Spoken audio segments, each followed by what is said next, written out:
Otep, cher Kamit, je vais parler avec vous aujourd'hui, une fois de plus, des parasites spirituels. Alors, quelle est l'origine des parasites spirituels? Comment est-ce que on les attrape? Comment on se fait polluer par cela? Comment on se fait donc parasiter? Et qu'est-ce qu'il faut faire si vous êtes donc victime de parasites spirituels? Quelles sont les conséquences? Qu'est-ce qu'il faut faire ensuite? Alors, les parasites spirituels, voilà, sont similaires à des censures. Et imaginez un peu un ordinateur dans lequel il y a un virus. Donc, les parasites spirituels vous empêchent de fonctionner, d'utiliser votre plein potentiel spirituel, mental, énergétique. Les parasites spirituels, voilà, ça parasite votre vie. Et les parasites spirituels, on en trouve un peu partout. Déjà, les parasites spirituels, on va les retrouver dans certains endroits physiquement, on va les retrouver dans ces endroits physiques, autant pour moi. C'est-à-dire que les parasites spirituels, vous pouvez les trouver dans certaines maisons hantées, maisons où on a fait des rituels bizarres, vous pouvez trouver des parasites. Vous pouvez trouver les parasites spirituels, mais dans les églises, les mosquées, ces endroits dits saints. Il y a des sorciers très avancés qui font des rituels là pour pomper les énergies des autres personnes. Et par conséquent, ils laissent dans ces endroits des entités donc, qui vont parasiter, qui vont puiser les énergies d'autres personnes. Les parasites spirituels, on va les retrouver dans des objets offerts par certaines ONG. Voilà, je me rappelle quand j'étais en classe de première dans un lycée au Cameroun, il y a une ONG qui était venue offrir des serviettes hygiéniques aux femmes. Une ONG qui est reconnue pour ses dons, voilà. Mais ces objets étaient parasités. C'était parasité. Et les parasites spirituels, on peut les retrouver également dans des repas. C'est pourquoi on ne va pas manger chez n'importe qui. On ne va pas boire avec n'importe qui. Il y a des associations maléfiques, des mouvements soi-disant philosophiques qui sont assez maléfiques, parce qu'on apprend qu'à vampiriser, il y a plus d'énergie aux gens. Dans mon livre À des revenus, j'ai parlé d'une expérience que j'ai eu à vivre quand j'étais en classe disons quand j'étais en deuxième année universitaire, je préparais mon BTS. J'étais allé faire un stage dans une grande société de la place avec des camarades. Et mes camarades avaient décidé, il était midi, on nous a invités donc au deuxième étage manger. C'était du poulet, du riz et avec des jus de Coca-Cola et Fanta. Dès que je suis arrivé dans la salle, j'ai ressenti le magnétisme qu'il y avait dans cet endroit et j'ai dit que je ne mange pas. Voilà, je suis descendu là, il y a le vendeur d'en bas là, j'ai acheté mon pain, j'ai mis des œufs, j'ai mis voilà, avocat et tout ça. Et j'ai pris ma bouteille de jus de foléré, donc bissap. Voilà, donc voilà ce que moi j'avais mangé. Et le lendemain, je me sentais très bien, j'étais à l'aise. Mes camarades de classe, je sais qu'il y a de mes camarades qui ont écouté ce voice. Il y a plein qui ne sont pas venus à l'école parce qu'ils avaient la diarrhée, d'autres avaient mal au ventre, et fatigués. Voilà, ils ne savaient pas ce qui les arrivait, justement parce que le stage, c'était un stage académique, bon, c'était gratuit. On était dans une grande compagnie, ils nous ont montré combien de travail, ils nous ont donné des t-shirts, voilà. Ils ont fait beaucoup de cadeaux chez nous, à un autre endroit. Mais qu'est-ce qu'ils ont pris en retour? L'énergie. L'énergie.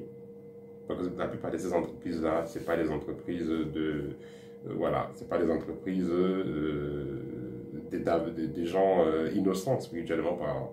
Voilà, un instant. Voilà, c'est pas des entreprises des gens innocents spirituellement parlant, c'est des gens qui, c'est les initiés, les gens qui connaissent les choses dans l'invisible, les gens qui savent utiliser les énergies. Donc, tout ce qui était là se sont fait avoir parce que voilà, dans les repas il y avait eu des parasites, ces lieux sont parasités. Par qui? Par ceux qui dirigent ces endroits, ils utilisent des entités donc, pour puiser les énergies des autres. Donc ça c'est des parasites. Alors, donc les parasites, vous allez les retrouver également dans les vêtements. Vous pouvez retrouver les parasites, vous pouvez les retrouver dans les vêtements. Vous allez acheter un habit seconde main, peut-être celui qui portait ça, utilisait ces habits-là, répartis dans ses rituels. Peut-être que quelqu'un était mort avec l'habit là, vous ne savez pas. Voilà, il pourrait y avoir des parasites à l'intérieur de cela. Et voilà, et le fait d'être en contact avec cela, vous pouvez donc capter ces parasites en vous. Et aussi, les parasites peuvent être transmises de façon onirique. Voilà, quelqu'un qui veut utiliser vos énergies, qui vous fait du mal, peut vous transmettre des parasites, soit par les repas de nuit, soit par les couches de nuit. Voilà. Ou physiquement, vous avez un rapport sexuel physiquement avec quelqu'un, vous pouvez recevoir des parasites, vous pouvez embrasser quelqu'un et recevoir des parasites qui sortent du ventre de la personne par sa bouche et voilà, et entrent en vous et s'installent en vous. Donc voilà comment les parasites s'obtiennent. Pour finir aussi, vous pouvez obtenir des parasites spirituels par des rituels. Par des rituels. Vous allez, même si vous êtes en train de prier à l'église, vous pouvez recevoir du parasite là-bas. Vous priez même à la maison, il y a des rituels qu'on ne fait pas. Vous allez prendre un livre de magie, on va vous dire tracer tel triangle, mettez la tête de ceci, faites cela, faites cela. Vous allez faire ce qu'on vous a demandé, vous allez invoquer des esprits, vous ne savez pas, vous allez dormir pour que vous n'avez rien fait. L'esprit viendra la nuit et voilà, il viendra la nuit et il viendra s'installer petit à petit dans votre environnement et vous allez vous retrouver dans une maison pleine de parasites, pleine de saleté, plein d'esprits qui viendront donc, qui vont élire au domicile votre endroit, votre maison, votre chambre et à tout moment vous perdrez de l'énergie. Vous pouvez avoir donc des parasites aussi dans les livres de certains mouvements mystiques, dans des bagues, dans des talismans, dans des choses que vous pouvez commander. Hein. Vous pouvez avoir des parasites à l'intérieur. Et aussi, même en faisant certains rites, soi-disant traditionnels, vous pouvez capter des parasites. Vous allez dans le village, vous ne savez pas comment marcher, vous pouvez capter des parasites. Donc certains esprits vampiriques, certains fantômes, certains esprits de mort, certains esprits errants peuvent donc s'agripper à vous et devenir comme ça des parasites pour votre évolution spirituelle. Ces parasites vont se conserver où? Dans n'importe quel chakra. Troisième œil, au niveau de la gorge, au niveau du plexus, au niveau du sexe, au niveau de la périnée, au niveau des pieds, au niveau du cou. Vous pouvez avoir des choses qui marchent dans le corps, vous pouvez avoir des bruits bizarres de chats, de chiens, de crocodiles, d'antilopes, tous ces bruits-là dans le corps, voilà. Ça, c'est des parasites.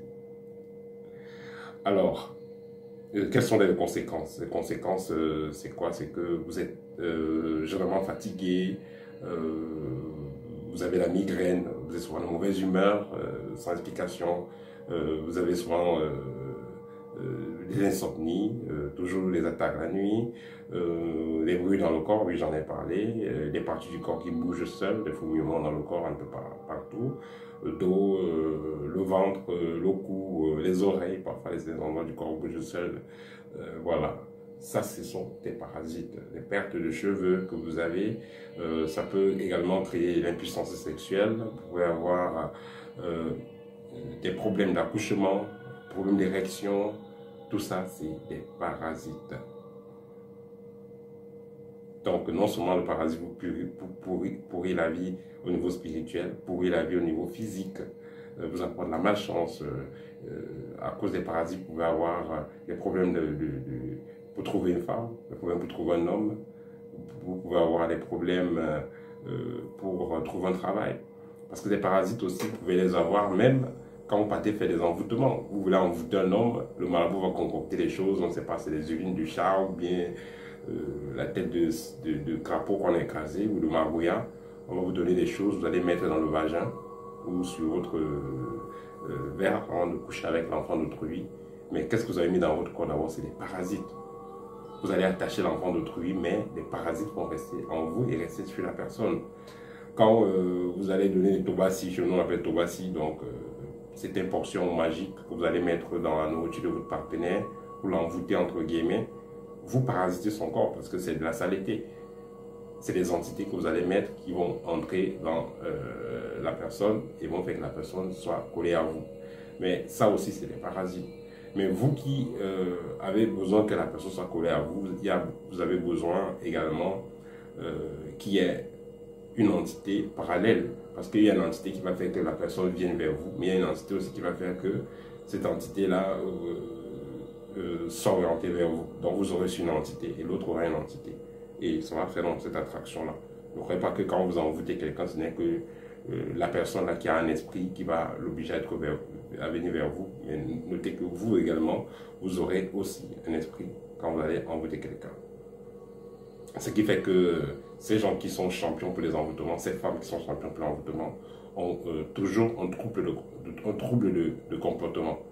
Donc, soit des problèmes de colère bizarres, soit des pensées bizarres, voilà, soit elles veulent faire souffrir l'enfant d'autrui de façon sadique et tout ça. Et ça finit toujours très mal. Donc, vous ne profitez rien de tout ça. Et pour finir aussi, quand vous avez des parasites, ça peut vous donner des idées suicidaires, un désir violent de se masturber, un désir violent de vous faire du mal à vous-même pour vous suicider, tuer les gens. Ça également, ça peut être lié à des parasites. Alors, que faire quand vous avez des parasites? L'idéal sera de prendre rendez-vous pour une consultation. Après la consultation, nous allons faire un programme de déparasitage. Vous aurez les produits très bientôt, peu importe où vous vous retrouvez. Les produits sont déjà disponibles et vous les aurez très bientôt, une fois que vous aurez fait la commande. Et les produits de déparasitage, nous avons des produits en encens, nous avons des produits buvables, nous avons également un programme qui va avec. Il ne suffit pas seulement de prendre des produits, mais il faut également suivre le programme qui va avec. Beaucoup de gens vont prendre des produits quand ils ont des problèmes et ça ne finit pas. Pourquoi? Parce qu'on a enlevé une entité négative, on vous a enlevé les parasites, après 2 ou 3 jours ça revient. Parce que celui qui vous met les parasites ne va pas croiser les bras, ne va pas rester dormir. Celui qui vous a mis les parasites, une fois que vous avez enlevé, saura que vous avez enlevé, il fera l'effort de venir en mettre à nouveau, de venir encore programmer votre corps. C'est pourquoi il faudra donc être prêt pour pouvoir répondre au cas où la personne essaie de répéter son acte. Voilà, c'était tout pour aujourd'hui. N'hésitez pas à me contacter pour un rendez-vous pour une consultation. Au TEP et à très bientôt.